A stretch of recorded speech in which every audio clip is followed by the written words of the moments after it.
All right, fam, good morning.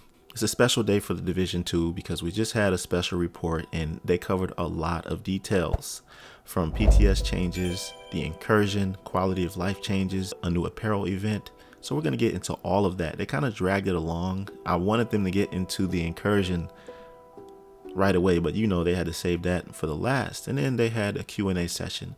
But let's get into it right now. So the first thing they went over was the gear. Specifically the collector exotic chest piece, which encourages you to use grenades more. And I think it's a pretty cool chest piece. There was no change to this, which I'm happy about. And for the most part, nothing was really changed except for the Ouroboros SMG, which I'm going to get into also. Second, they went over the 𝐿𝐷𝐸𝐴𝐳, which was no change. And 𝐸𝐤𝐤 talked about this. And he also talked about how people were referring it to the Firecrest from back in the day and how they wanted it to auto-target. I was amongst those people who wanted it to auto-target. I wanted it to go back to the original.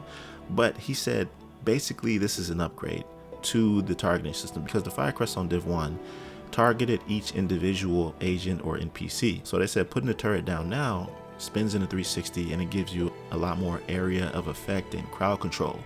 So he said this was actually an upgrade and that they're happy with where they're at with it. So when he said it this way, it made sense. So I see where they're trying to go with it. Plus with the fact that they want to evolve and not really do the same things that they did from before. They talked about the Iron Lung, which was no change. I really like that weapon too. I'm going to get into that later because I've made builds with a lot of this stuff and I'm just really happy there's no change to any of it, basically. The Lingmo named chest piece, Perfectly Mad Bomber, was not changed. And oh, make sure you do this because I know you guys are going to want to get into the game and get everything you need to get really fast because you know you can buy levels, right?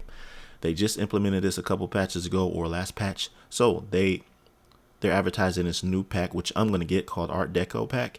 You get 2,000 plus 1,000 bonus credits plus cosmetics. You're going to want to scoop that up or you could just grind it out. It's up to you, but I'm too excited to do any of that. Okay. Next, they talked about weapon skins. And they're looking a lot better. This has been happening ever since the last couple patches. The weapon skins have really been upgraded. Before, they were just average. Meh, I didn't really like them that much. But now, they got some really appealing weapon skins. Plus, this new apparel event is looking dope too. It's like giving me a cyberpunk neon type vibe. If you like the street apparel event, which I did like, it's taking it a step further than that and going a little bit more futuristic. It's gonna be funny to see people running around with these outfits. They look really dope. Okay, the Ouroboros was nerfed, and I wanted to know all about this. I wanted to know how it's gonna be unlocked, everything that's involved with that. And now we finally got all the information, all the details. And I'm about to get into the incursion right after I talk about this. So the Ouroboros was nerfed, but not much. Okay, the RPM was reduced by 150, and it's not that much of a change because the Vector SBR variant already shoots super fast. It shoots really fast, so you don't have to worry about RPM with that variant alone. And the reason why they said that they nerfed the RPM is because when it gets to certain RPM levels, like when you're using Striker with Umbra, I've used that in the PTS, and that is ridiculously fast, even faster than St. Elmo's. Like, I'm thinking, how fast can RPM get? So they nerfed it so they could make it so that it's not too OP, and also they said it messes with the servers in terms of gameplay and functionality, so you don't want your game glitching out or anything. And I don't mind this as long as they didn't change the talent, because so many people were complaining about the talent and they don't really realize how great it actually is, how much value it possesses.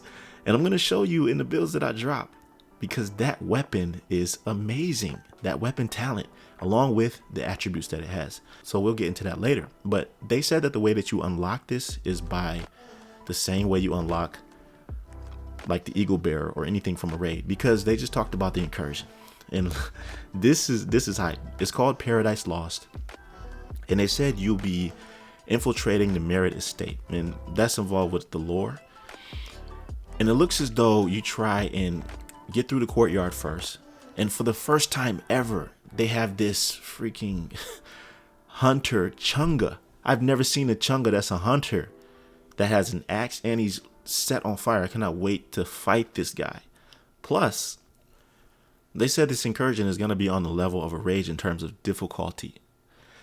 And the way that you unlock the Ouroboros is that you have a 10% chance once a week for it to drop for you out of the chest at the end of the incursion. So this is basically a raid, right? They said that the raids now are easily farmable. You could just go through it and beat it in a few minutes. People have mastered that. I'm sure they're going to do the same thing with the incursions. People are going to be speed running the incursions, but they said it's impossible to do solo. And I can't wait to run this. Aside from the 10% chance that you get from opening the chest at the end, they said that it can randomly drop from bosses throughout the incursion playthrough, throughout the incursion, but at a 1% chance. This is few and far in between. You rarely get something to drop like that. 1% is crazy, but it can happen. This right here is going to bring a lot of fire back into the division. A lot of people coming back to play it. They're going to have, this is going to open up for more incursion guides and just a lot of things surrounding this. There's going to be Easter eggs. I think this is the perfect thing to add to the division. And it reminds me of like Dragon's Nest. And that's what 𝐤𝐤𝐤 said. He said this is not like reminiscent of the older Division 1 incursions, but instead the later ones like Dragon's Nest. And the bosses that you see, lovebirds, these bosses look cool. They're actually in love. They're a couple, so they're a psycho couple like Bonnie and Clyde or whatever you want to call them. And they said there's some lore behind that. And they just remind me of the 4 horsemen of the apocalypse from Dragon's Nest. When you fought those 4 chungas, they each had a different style to them. And it was just a cool boss fight. So I'm really interested in seeing like how the dynamics work with this boss fight. I'm sure that when you kill one of them, the other one is going to probably enrage and get upset there. This is looking really cool.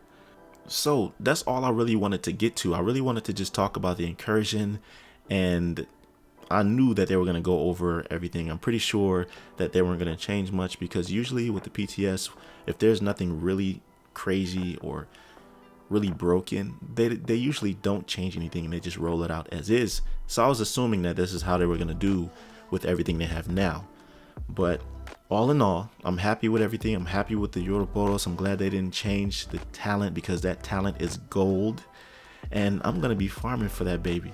And I cannot wait to play with you guys to see if we can get it going, you know, get those groups back. This is going to be exciting. And you know what's great about incursions? This is going to be a lot more desirable for new players and other players just in general to want to play, because it's not an 8-player raid. It's a 4-player incursion, which means it's easy to get a group of people together. Now, in my Discord, I already have a raid system that allows people to link up based on their console, whether you're on PC, PlayStation, or Xbox. You're easily identified based on what you play, so you can link up with the others that can identify with that as well. And then you talk to the people in there from LCN. They're the clan that are in charge of basically running the raids. They'll tell you exactly what builds to use, and I'm sure they're going to figure it out easily what's the most efficient. But I already have a build in mind for this, so you're going to need some hazard protection, but I have the perfect build for it. Okay, and I'm going to show you that soon.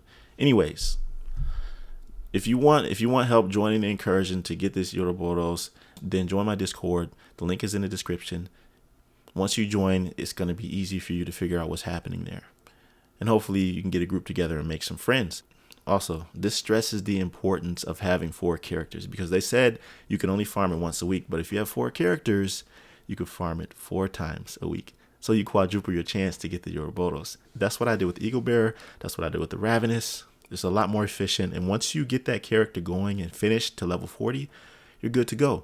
Now you can start from Warlords of New York, so you don't actually have to start from the beginning, and it's not as taxing. But anyways, that'll do it for this one, fam. Tell me what you're most excited about. This patch coming out tomorrow. Are you glad that they didn't change anything? Just tell me everything down in the comments below. And let me know if you think people are going to figure out how to solo this incursion. And I'm sure there's going to be a race to see which team can beat it first. But anyways, that'll do it for this one, fam. I'll catch you in the next one. Be right out.